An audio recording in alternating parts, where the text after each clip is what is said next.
ಕಾಲೇಜ್ಗೆ ಬೇಗ ಹೋಗಬೇಕು ಅಂತ ಅಂದ್ಕೊಂಡಿದ್ದು ನನಗೆ ಇವತ್ತೊಂದು ಶಾಕಿಂಗ್ ಸಂಗತಿ ಎದುರಾಗಿತ್ತು.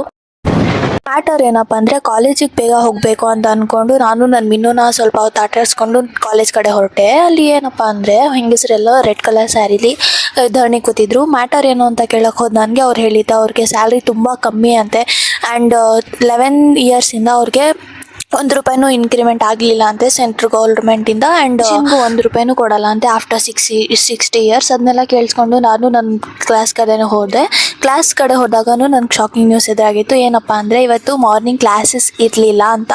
ಆ್ಯಂಡ್ ನಮ್ಮ ಮ್ಯಾನೇಜ್ಮೆಂಟ್ಗೆ ಹೇಳೋದಿಷ್ಟ, ಮ್ಯಾನೇಜ್ಮೆಂಟ್ಗಂತಾನೆ ಫೀಸ್ ತೊಗೊಳ್ತೀರಾ, ಬಟ್ ಏನು ಡೆವಲಪ್ಮೆಂಟೇ ಮಾಡಿಲ್ವಲ್ಲ, ಕಿಟಕಿಗಳೆಲ್ಲ ಹಾಗೆ ಮುರಿದಿದೆ ಆ್ಯಂಡ್ ಫ್ಯಾನ್ಸ್ ಇಲ್ಲ, ಲೈಟ್ಸ್ ಇಲ್ಲ, ಏನೂ ಇಲ್ಲ, ಅದನ್ನೆಲ್ಲ ಹೇಳ್ಕೊಂಡು ಸೊ ಇದ್ರ ಬಗ್ಗೆ ಸ್ವಲ್ಪ ಗಮನ ಕೊಡಿ. ಆಮೇಲೆ ಗೈಸ್ ನೋಡಿ, ಇಲ್ಲಿ ನಮ್ಮ ಕ್ಲಾಸಲ್ಲಿ ಕಲಾವಿದರಿಗೆ ಕಲೆಗೆ ಏನೂ ಕಮ್ಮಿನೇ ಇಲ್ಲ. ಆಫ್ಟರ್ ದಟ್ ಎಲ್ಲ ಒಬ್ಬೊಬ್ಬರಾಗಿ ಬರೋಕ್ಕೆ ಸ್ಟಾರ್ಟ್ ಮಾಡಿದರು. ಕ್ಲಾಸಸ್ ಮುಗಿಸ್ಕೊಂಡು ನಾನು ನನ್ನ ಫ್ರೆಂಡ್ ಆಚೆ ಹೋಗಿ ಬರೋಣ ಅಂತ ಕ್ಯಾಂಟೀನಿಗೆ ಹೊರಟ್ವಿ.